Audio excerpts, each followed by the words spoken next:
উর্মি কি রান্না করছো কি? ইলিশ? আরে ইলিশের একটা রেসিপিটা বলে দাও না। সর্ষে পোস্ত কাজু বাদাম এই সমস্ত দিয়ে লঙ্কা দিয়ে ভালো করে ম্যারিনেট করে ইলিশ ভাপা হচ্ছে তাই তো? তো যাই হোক বন্ধুরা, আজকে কিন্তু তোমাদের সঙ্গে শেয়ার করছি উর্মিলার হাতে ইলিশ ভাপা। আর পিসগুলো একবার দেখিয়ে দাও না, আমি পিসগুলো একবার দেখিয়ে দাও। ও ও ভাই কি সাইজ! এগুলো ডিম আছে নাকি তেল পিস এটা? ও তেল কি piece? লেজা আচ্ছা। দেখো, লেজা সাইজ। এটার দাম কত থাকছে তাই বলো? 200 200? কবে থেকে চালু হয়েছে কালীদের দোকানে? কালকে থেকে চালু হয়েছে তাই তো? প্রতিদিন পাওয়া যাবে উর্মিলা? 220 220 টাকার শাড়ি উর্মিলা 20 টাকা কম বলে ফেলেছে। এদিকে কালীদি বলেছিল। হ্যাঁ বেশ করে বেশ করেছে। খেতে হলে আসতে হবে কিন্তু কালীদির দোকানে উর্মিলা। সাইজটা দেখো। এর যে মাথাটা সেটাও কি খেতে পারবে? মাথাও পাবে তাই তো? মাথা লেজা সব কিছু কিন্তু খেতে পারবে।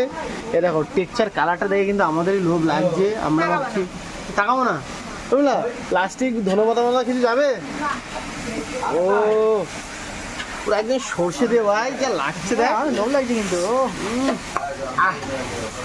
যাই হোক বন্ধুরা, বেশি এ করলে হয়তো তোমরা খারাপ ভাববে। যাই হোক তোমার সঙ্গে রেসিপিটা দেখালাম। যদি ভিডিওটা ভালো লাগে, উর্মিলা যদি ভালো লেগে থাকে রেসিপিটা অবশ্যই লাইক করে দেবে। দেখা হচ্ছে এরকম। একদম ওইদিকেও রান্না বসাচ্ছে কিন্তু, ঠিক আছে।